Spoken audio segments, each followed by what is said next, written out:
You're listening to the Daily Mishnah Podcast with Benedict.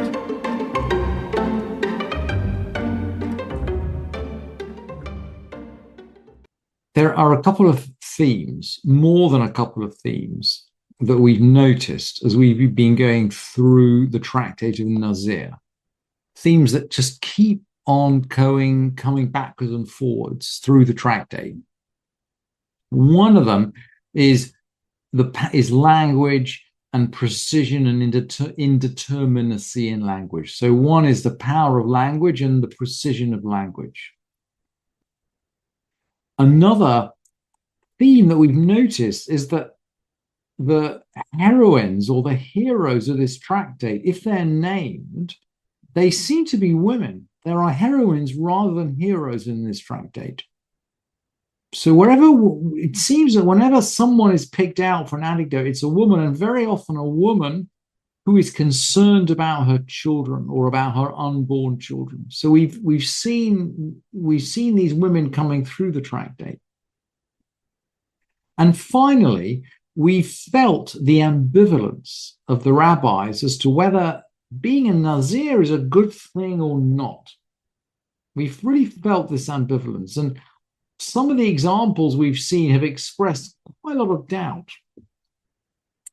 So we're going to finish now bringing these themes together, actually with someone who is unquestionably a good example of a Nazir.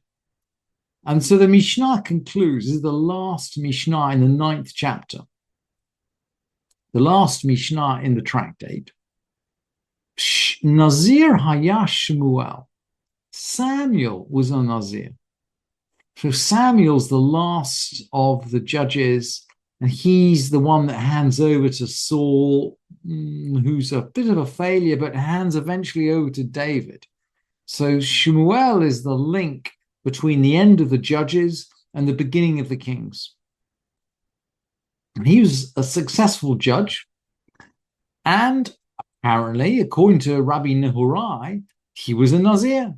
Nazir haya Shmuel, ketivrei Rabbi Nehorai. Shmuel was a Nazir according to the words of Rabbi Nehorai. And now we're going to quote a verse.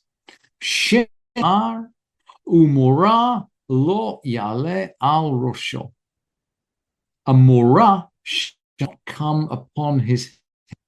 Now, this word morah, it's a very interesting word. It never occurs in Tanakh, except in this context. A morah shall not come upon his head. It's up twice, actually, in Tanakh, with regard to Shmuel and with regard to Shimshon. And of course, we know that Samson was a Nazir. And we know that Samson was a Nazir. And so we're going to deduce that Shmuel was a Nazir, but we don't really understand what this word, we don't have any context, any meaning for this word, other than that it seems from context to refer to a razor. Of course, the root, which is going to be Yud Resh He, or maybe Yud Resh Aleph, the root's very well known. So the root Yud Resh He, Yara, means to teach or to aim. So the word Torah, for example, teaching, comes from the same, and the word for teacher, Moreh, comes from this root, Yud Resh He.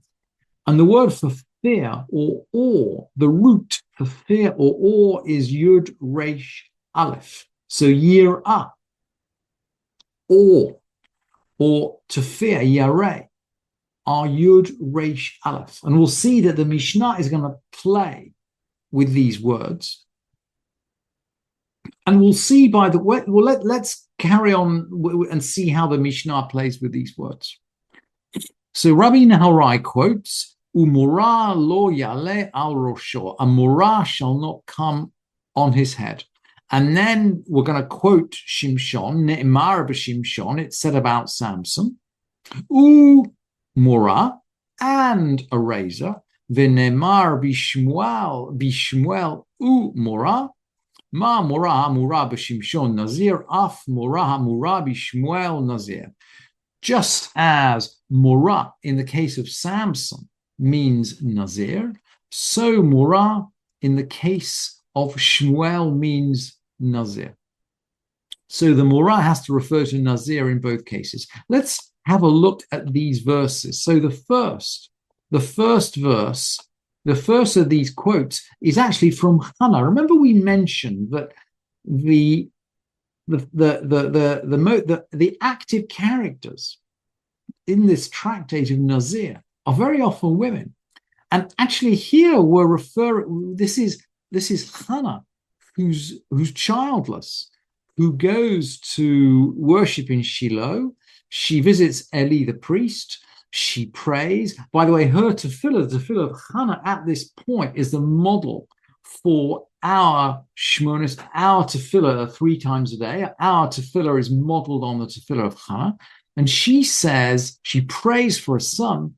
And she says to God, if I have a son, Morah lo yale al rosho, no razor shall come upon his head. He's going to be dedicated to God. Unutativ lashem kol yemei chayav. I'm going to give him to God all the days of his life. Morah lo yale al rosho, and no razor shall come on his head. So it seems as though Shmuel is dedicated to God, and he's not going to shave.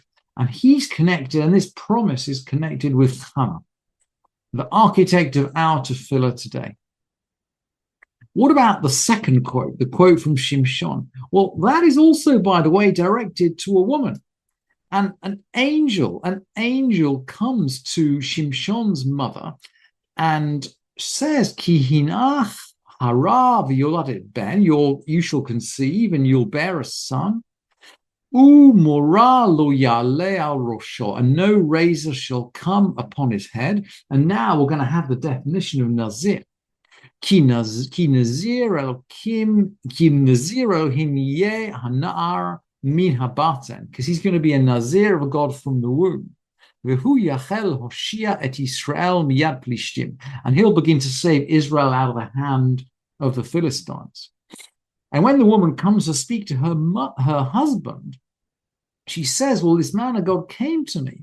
And she then uses, interesting, she uses this root for all. Umarehu kamar'e malach, his sight, his appearance was like the appearance of an angel. Kamar'e malach ha'elokim, his appearance was like the appearance of an angel of God. Nora ma'od, awesome, very, very, very awesome. So the angel who comes to prophesy the birth of Samson, not only does he use the word morah, but he's very awesome.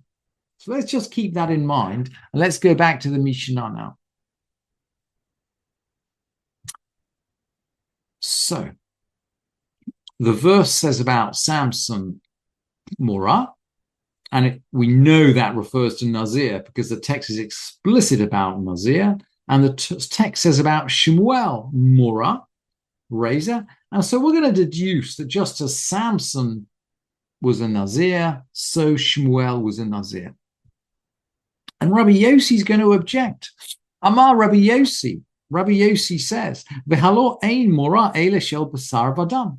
Surely morah refers to flesh and blood, and he means fear of flesh and blood. Now he's using the word yud resh aleph for yirah or norah. He's referring to that second root that Shimshon's mother mentioned.